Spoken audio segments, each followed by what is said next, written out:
জীবনটা এটা হচ্ছে লালসাময় একটা জীবন, লোভ, মরিচিকা, মায়াজাল। এই মায়াজালে আমরা আটকে আছি, ফলে মৃত্যুর কথা আমরা ভুলে গিয়েছি। পাগলের মতো ছুটছি, আরো টাকা লাগবে, আরো খ্যাতি লাগবে, আরো যশ লাগবে, আরো দাপট লাগবে। আমার এত টাকা দিয়ে কি হবে? এত সম্পদ দিয়ে কি হবে? এত ব্যস্ততা দিয়ে কি হবে তোমার? স্টপ, থামুন, অনেক হয়েছে। আন্না, থামুন, take a rest, take a breath and think about death. Think that you have to go back to your Lord.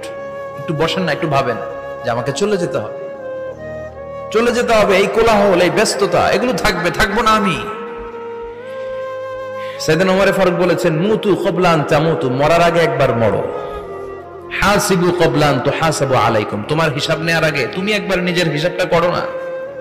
কাগজ বের করে একটু লিখো না কি কি ভালো কাজ করছিলা, যেগুলো দিয়ে নাজাতের ওসিলা হতে পারে। 1 2 3, আর কি কি আকাম কুকাম করছো দেখো না, লিখে দেখো তোমার অবস্থাটা কি। মরার আগে একবার মরো। মরার আগে খাটের মধ্যে শুয়ে শটান করে চোখ বন্ধ করে একবার মরার ভান করে দেখেন কেমন লাগে। চোখটা বন্ধ করেন আর ভাবেন আপনি নাই, কি কি হতে পারে ভাবেন। আপনার ছেলে মেয়েরা কান্না জুড়ে দিবে, আপনার প্রাণের স্ত্রী বিলাপ শুরু করে দিবে, বন্ধু বান্ধবের চিৎকার আর মাতম, স্থানীয় এলাকার মসজিদে ঘোষণা, অমুক এলাকার নিবাসী অমুক ভাই, অমুকের ছেলে অমুক দুনিয়ায় নাই। সব আত্মীয়রা চলে আসবে, ফেসবুকে স্ট্যাটাস দেয়া হবে, সবাই সবাইকে জানাবে বিকাল 4টায় অমুক হাই স্কুল ময়দানে আপনার জানাজা। ছুটে আসবে, সবাই ছুটে আসবে আপনাকে শেষ বিদায় দিতে, গুড বাই জানানোর জন্য, আল ওয়াদা, বিদায় জানাতে আসবে সবাই। 4 তাকবীর দিয়ে আপনার জানাজা হবে, অশ্রুসিক্ত জানাজায় আপনার বিদায় হবে।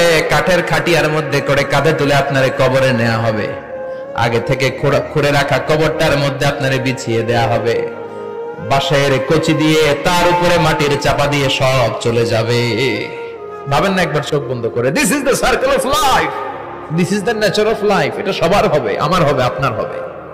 এত মায়া, এত ভালোবাসা কই যাবে? কেউ থাকবে না, সবাই আপনার অন্ধকার কবরে রেখে দিয়ে চলে আসবে।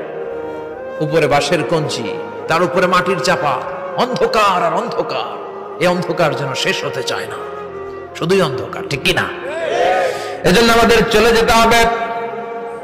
দাদা গেল, চাচা গেল, মামা গেল, আমাদেরকেও যেতে হবে, জোরে কোন ঠিক কিনা?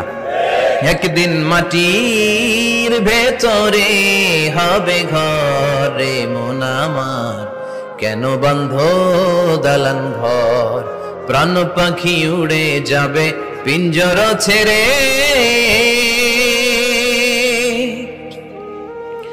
ধরা ধামে সবই রবে, তুমি যাবে চলে। বন্ধু বান্ধব যত, মাতা পিতা যারা সুত, সবই হবে তোমার পরে। মন আমার কেন বন্ধ দালান ঘর, একদিন মাটির ভেতরে হবে ঘরে মন আমার, কেন বন্ধ দালান ঘর, ঠিক কিনা? সব করে থাকবে, চলে যেতে হবে আমাদেরকে। এজন্য আখিরাতের কথা যেন আমাদের স্মরণ হয়। বিশ্বনবী বলতেন, নাহাইতুকুম আন জিয়ারাতিল কুবুর, আমি তোমাদেরকে কবর জিয়ারত করতে আগে নিষেধ করতাম, কিন্তু এখন নিষেধাজ্ঞা প্রত্যাহার করে নিলাম। এখন সব সময় তোমরা কবরের সামনে যাবা আর জিয়ারত করবা। কবরস্থানে জানতো